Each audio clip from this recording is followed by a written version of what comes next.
The C cranial nerve. The C cranial nerve is called the abducens. Okay, the C cranial nerve is called the abducens.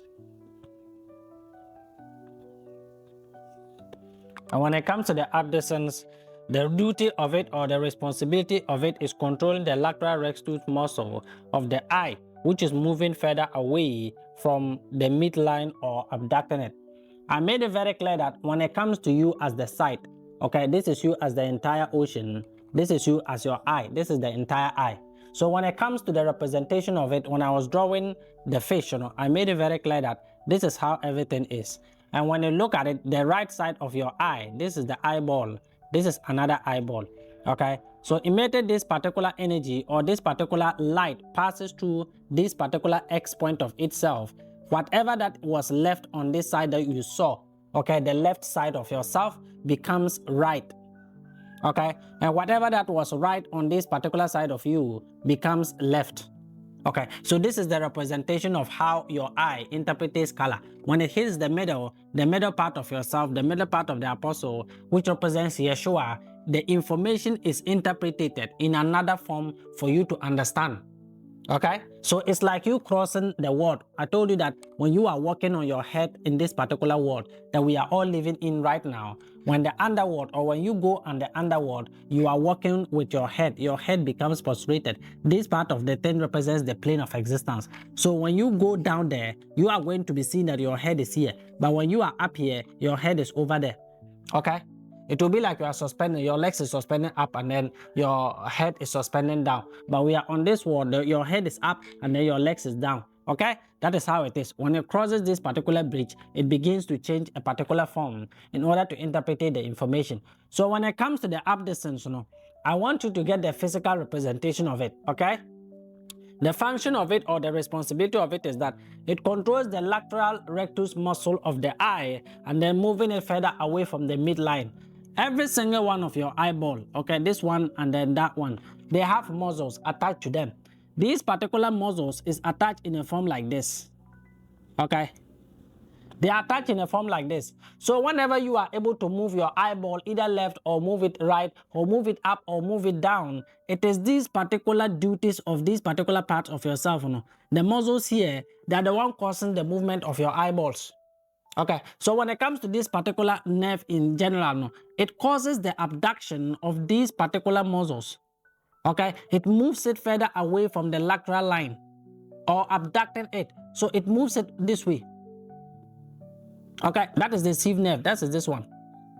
So whenever the light gets inside, it abducts it. It's like it's taking something without its permission, trying to unveil what was hidden or the shadow part of yourself or your body when you are working, your shadow. No? So the shadow here represents the abducens as in comparison to the brother called Philip. Do you understand? When it comes to the representation of this particular nerve inside the Bible, that is the Apostle Bartholomew. Okay? The Apostle Bartholomew, or the one you call Nathaniel, they are both one and then the same person. They are speaking to you about the information, their close relation to their brother Philip. Do you understand? Philip is the part of yourself that represents the terminal. I already explained that. So when it comes to this particular part of yourself, the duties of Philip, okay, the senior brother usually covers Nathaniel. Okay, the duties that Philip usually performs, because Philip carries three distinct parts of yourself, which is the ophthalmic nerve, the mandibular, and then the maxillary. Those are three things. Okay, and these particular three functions usually overshadows the functions of Bartholomew inside of the Bible.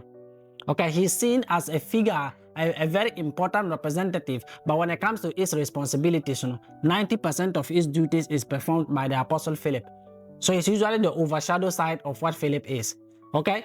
When you look at the functions of Bartholomew, okay, inside of the Bible, they will make it very clear that he is always paired with his brother Philip. Okay, wherever Nathaniel is, that is exactly where Philip is. They are trying to show you the relation when it comes to their function. All of them are working as a sense of sight, how information is being interpreted. Okay, so when it comes to the eye, I told you that light is sucked into the eye and then it is interpreted all the way to the back of yourself and then the information is reflected to these particular two eyes. So to make it very simply, when you look at the functions of the trigeminal nerve, which represents Philip, is the same thing but carries much weight than when it comes to the apostle Bartholomew, because Bartholomew function is about these particular nerves. It's about these particular muscles. You being able to move this particular eye at a specific direction. So if you are not able to see, if Philip wasn't able to teach the Gentiles about the ways of sight, to look not just outward as a representation of these particular two eyes, but being able to look inside to see the within, that everything that they are, that everything that they said to be can be more if they learn to understand what the middle portion of them is. Okay? So when you look at the execution of this particular brother, Bartholomew, he was skinned alive. Okay?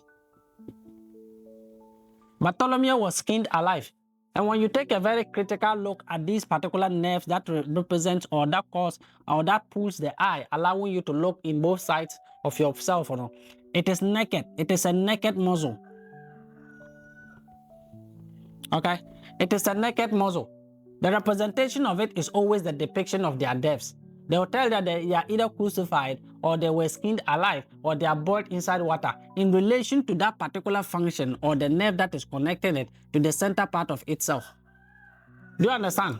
So it's very simple. They will tell you that Bartholomew was killed, okay, in Ethiopia, on the east. And I made it very clear that when it comes to the representation of you as a single universe, you have a western side to yourself and then you have an eastern side to yourself. Okay, there's east, there's west, there's north, and then there is south. There is east, and then there is west, there is north, and then there is south. That is the four cardinal points of yourself. And in the middle lies the spirit. In the middle lies where every form of information about yourself gets interpreted to you. In the middle lies your genetic model code. Do you understand this simple thing? Okay? The functions of these particular muscles is to allow you to move your eyes, to look this way and then to look that way, to look mostly at the western point of your own self. If you have any depravity or any deficiency when it comes to this particular abducens nerve, then you will not be able to move your eye further away from your nose. Your eyes will always be droopy on your nose side. Your eyes will always condense down. You cannot have that function to pull the muscle in order to cause your eye to either look from left or to look right. Do you understand what I'm saying? Okay? So this is the Apostle Bartholomew. The seventh cranial nerve. The seventh cranial nerve is called the facial nerve. The seventh cranial nerve is called the facial nerve. Okay?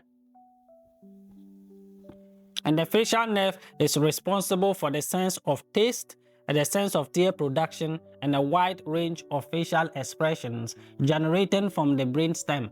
So when it comes to this particular seventh part of the cranial nerves, it represents the part of yourself that is able to pick the signals that is coming from the source itself, the signals that are coming from the ether, in order to interpret your sense of taste. You've been able to know whether this is sweet. You've been able to know whether this isn't sweet. You've been able to know whether this is great or this is cold or this is hot. All of it comes from that part of yourself of what called the tongue. And the tongue is divided into distinct parts. The tongue is divided into distinct parts. So it is controlling the motor senses that allows you to interpret what taste is. It doesn't control the tongue. It controls the part that allows you to get your sense of taste, whether this is cold or this is hot. That is the duty of this particular nerve. Okay? And then the second duty of it is tear production. You've been able to cry. You've been able to produce tears enough to cry. That is the functions of this particular nerve. Okay? And I made it very clear. This world that you are living in right now, there are things that people call crocodile tears. Okay? There are things called crocodile tears. When they are telling you that you are shedding crocodile tears, what they are simply saying is that everything that is coming out of you is a lie. And most people inside of this world, the best way that they can manipulate every form of life inside of this world is by a way of emotion. They will make you feel like, oh, this is how truly that I'm feeling. But by the end of the day, they are just doing it for pay's sake, or they are doing it for you able to get the upper hand on you. This particular part of your eye can produce a true tear that is in resonance with your soul, or can produce a tear that is made out of lie. when it comes to this particular nerve, it can either be working as a sense of interpreting a taste, a particular form of taste that allows you to grow and then to satisfy your own being and your experiences as the entire soul, or can be the one that entraps your soul into wanting material gain. Okay? So these particular senses of your own self, all your 5 physical senses, they can be the one that allows you to experience this reality of what the soul is entirely without having to fall. When I talk about fall, it's when you become entrapped. It's when you lose control of what it means for you to have control over the 5 physical senses. To be able to tell yourself that no, it is not everything that I need to taste. It's not everything that I need to smell. It's not everything that I need to touch. And it's not everything that I need to see nor hear. I can limit the way in which I receive information inside of my own self, and then I will select the information that is in most resonance with the growth of my soul. Do you understand this simple thing? Okay?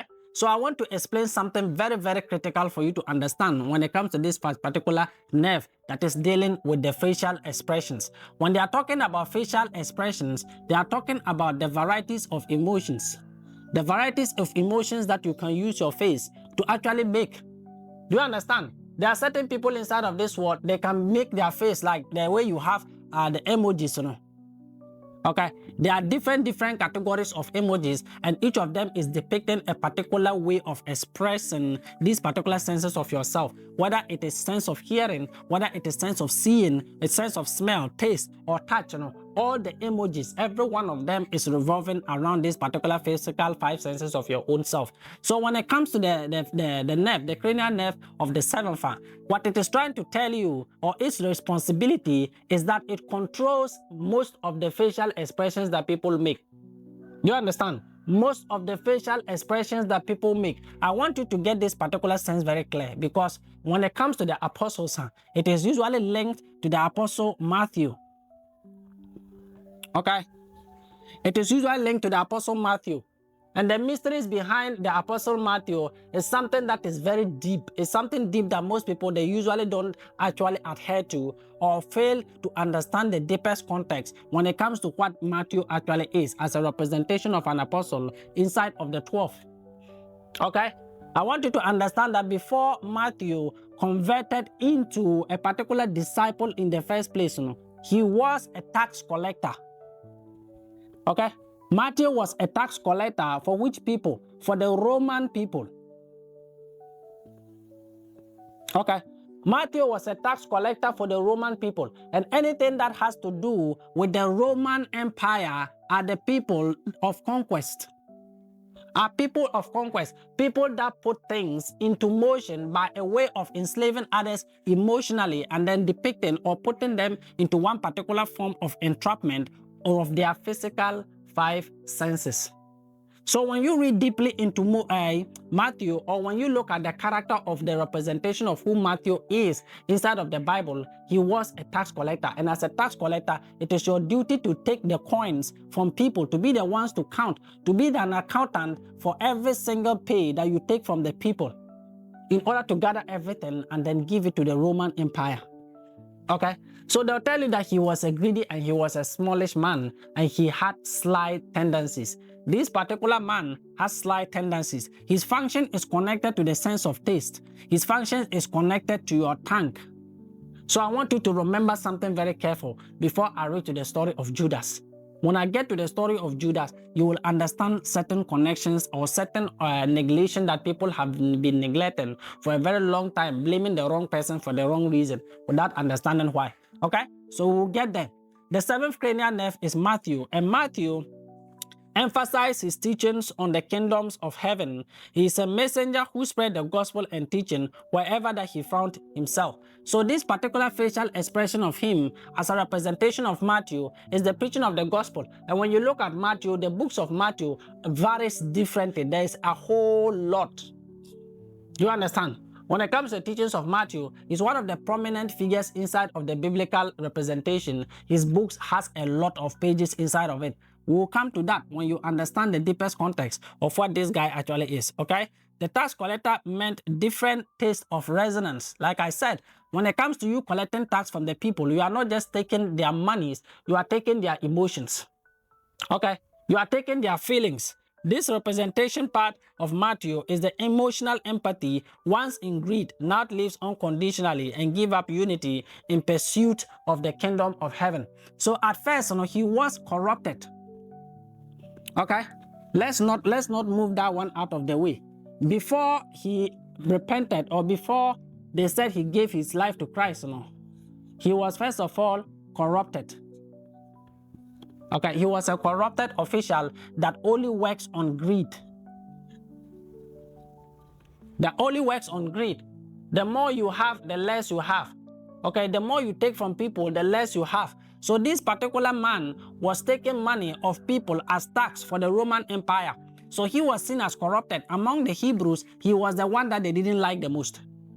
Okay, it's like you being in your own house and then forcing your own house people to pay house rent when you clearly know that there is no work provided by the Roman people enough to generate money for you to afford the kind of tax that they are paying. And yet every month you will force it out of them and then you will give it to the Roman people so that they can be able to put in a particular position that makes you feel comfortable. Just like most of you inside of this world. Just like most of you, what you do inside of this world, you don't understand that when you accept corruption, when you accept the way in which the tongue is able to influence your sense of taste, you can cry crocodile tears just to be an influential figure and then to get whatever it is that you want from people. Do you understand this particular sense? Okay. Do you understand this particular sense in this depressed context? So when they are talking about Matthew being a tax collector, I want you to understand it very simply.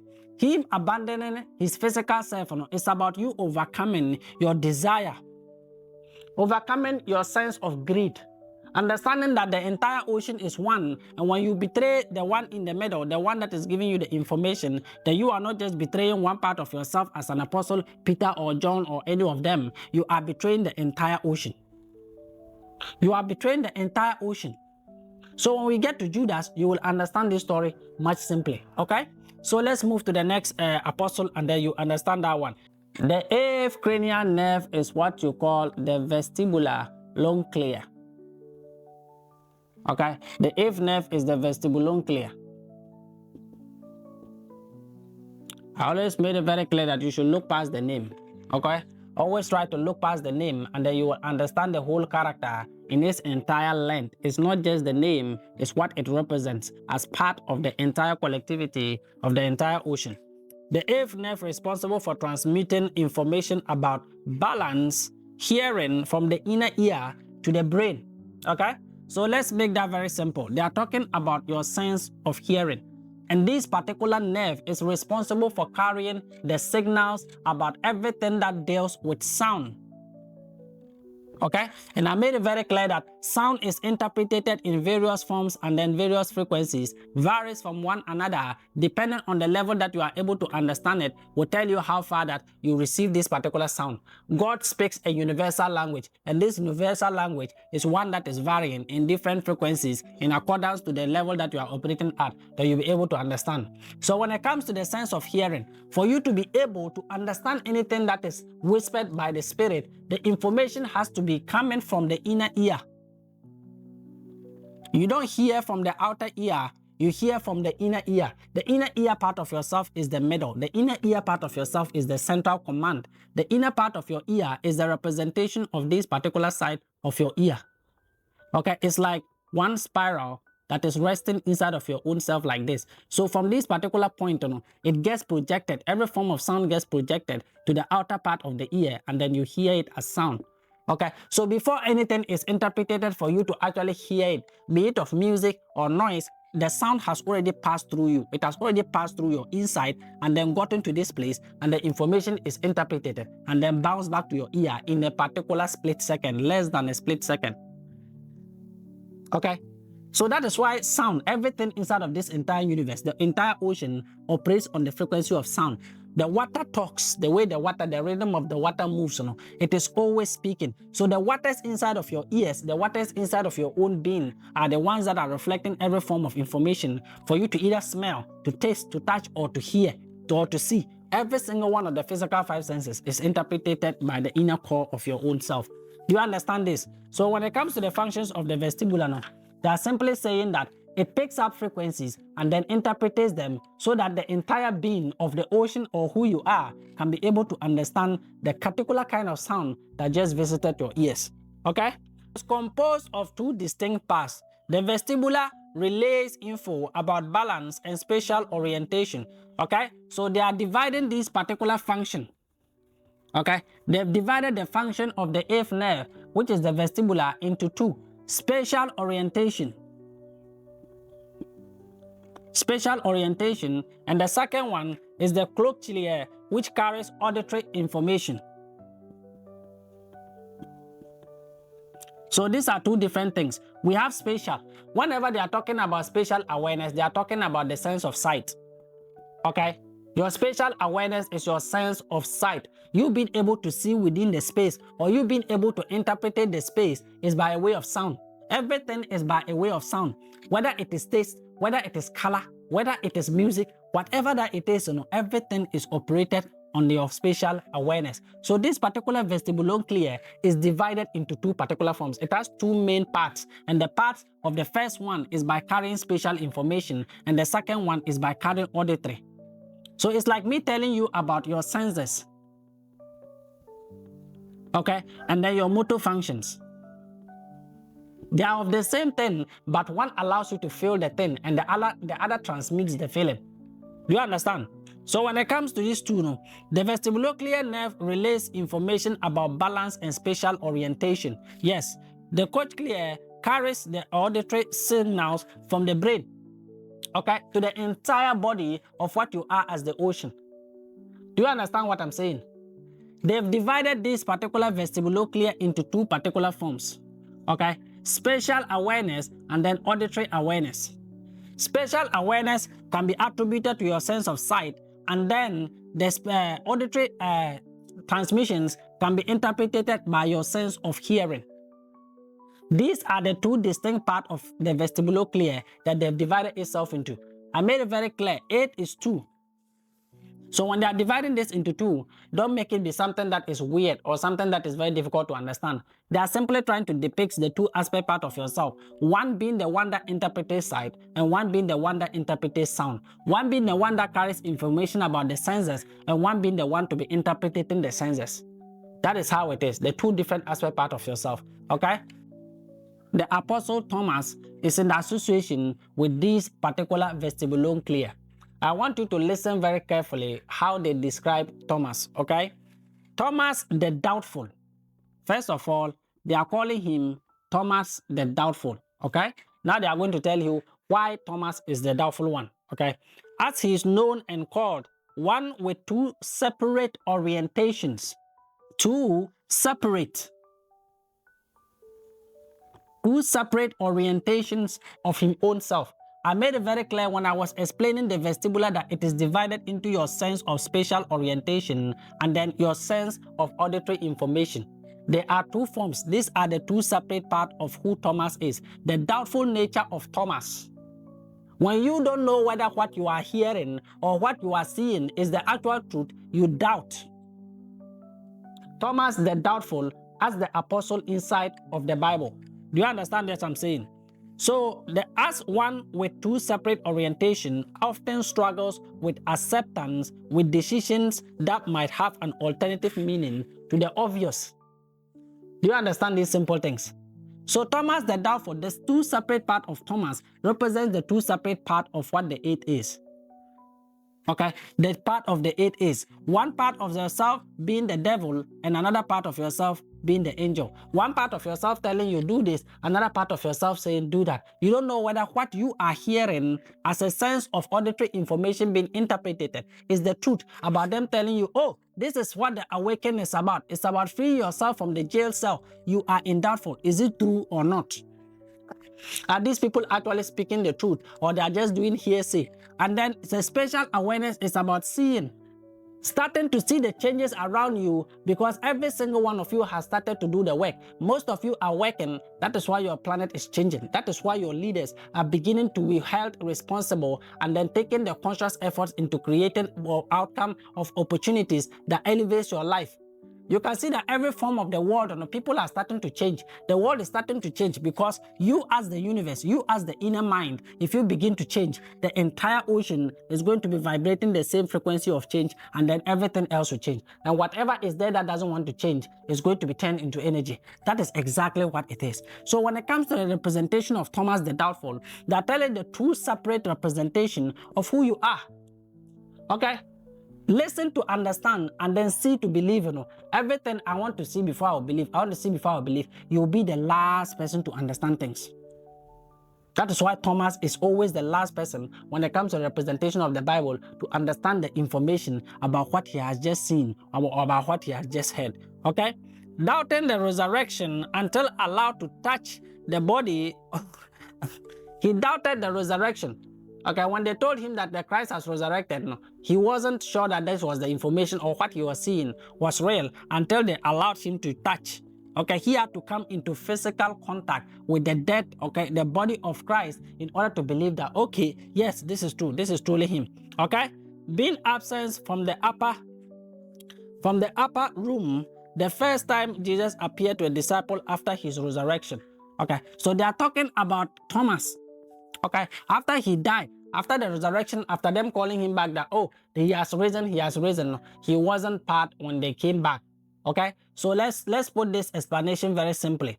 When it comes to the representation of what the entire ocean is, okay, you as the ocean, you have doubts. You as the ocean, you have like a lot of insecurities. Some of you don't know whether you should do this or you should do that. 90% of the time, when you learn to listen deeper than you actually listen, and then you begin to get a deeper information about what that thing actually is. That is what meditation is about. It's to help you calm down enough to actually reassess every form of decision that is coming inside of your mind, so that you don't make decisions unconsciously and then to regret it later. Okay, so Thomas the Doubtful. Go there, read the story about Thomas. If you have questions, then you can bring it back to the comment section, and then I'll gather them if need be, and then make an entire video to explain so that the rest too can learn. Every single one of the apostles that we are talking about, you can bring back questions. Okay? The ninth cranial nerve. The ninth cranial nerve is what you call the glossopharyngeal. These people with their names,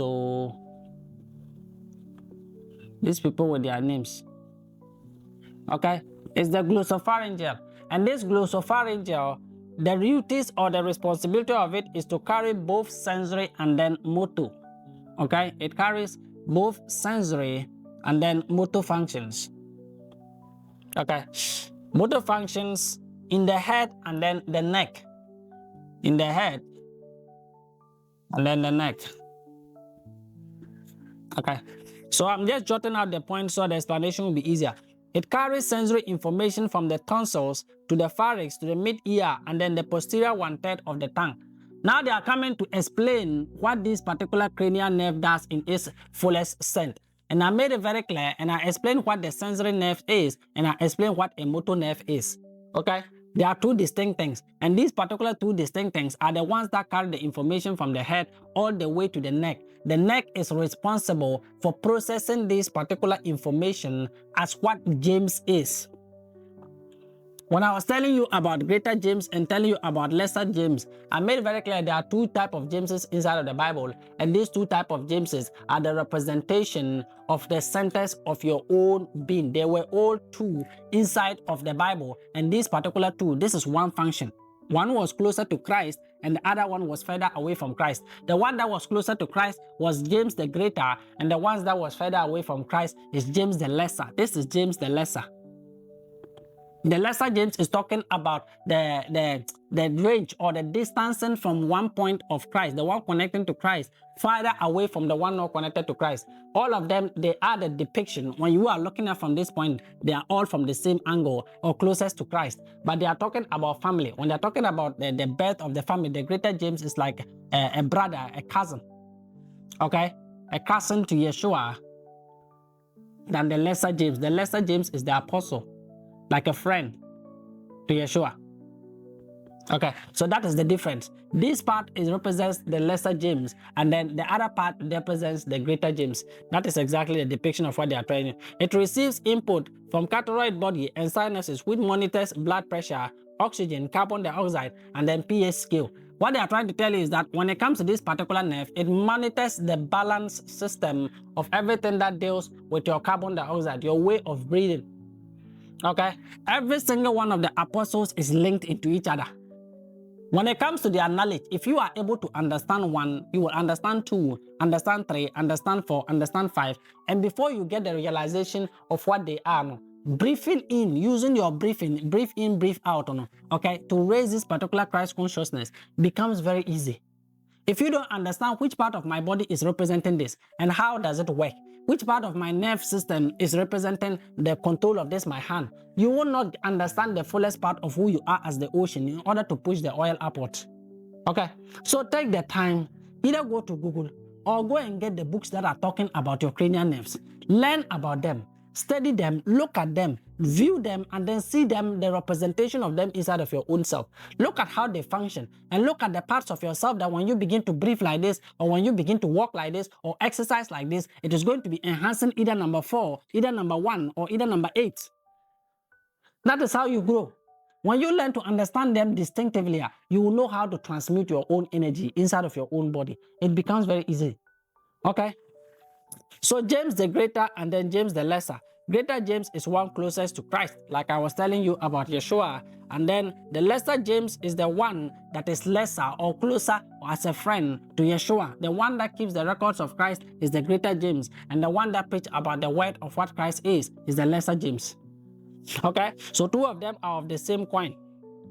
The Lesser James, who extends to the neck through connection still to the neck but eye distance. He is still connected to Yeshua, but from the neck, he's still distant.